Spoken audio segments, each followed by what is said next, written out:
একটা সময় ছিল যখন গ্রামের বিদ্যুৎ আসতো ঝমঝম বৃষ্টির মতো। কখনো আসবে আবার কখনো যাবে সে জানে।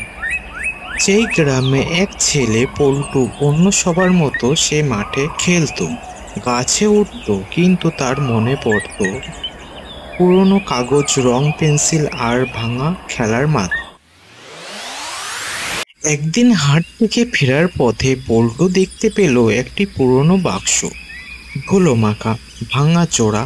দোকানদার বলল এটি পুরনো প্রজেক্টর, আগে সিনেমা দেখানো হতো।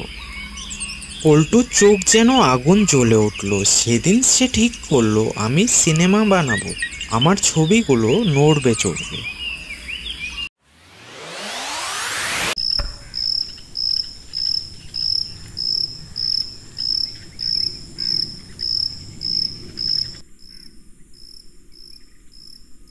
কাগজের পাতা দিয়ে বানানো একটি বিড়াল এঁকে, পাতায় এঁকে ভঙ্গি, তার আলো জ্বালিয়ে পাতাগুলো দ্রুত উল্টাতে শুরু করলো।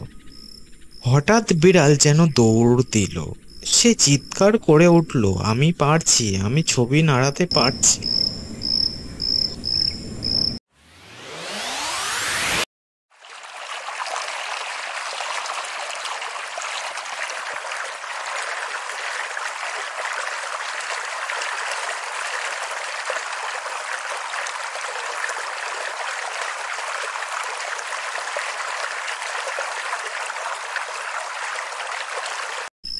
এরপর শুরু হলো পল্টুর অ্যানিমেশন যাত্রা। বিড়াল চাঁদের পেছনে দৌড়ায়, তারারা গান গায়, নদী হাসে, গাছ নাচে। গ্রামের মানুষ প্রথমে হাসলেও পরে রাত জেগে পল্টুর চলচ্চিত্র দেখতে বসতো। আর পল্টু সে শুধু বলতো, আমি স্বপ্ন আঁকি আর তোমরা সেটা দেখতে পাও।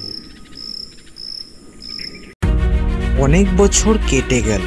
এখন আমরা যখন ফোনে, টিভিতে কার্টুন দেখি, কেউ জানে না একসময় এক বল্টু ছিল যে স্বপ্ন দিয়ে ছবি বানায়।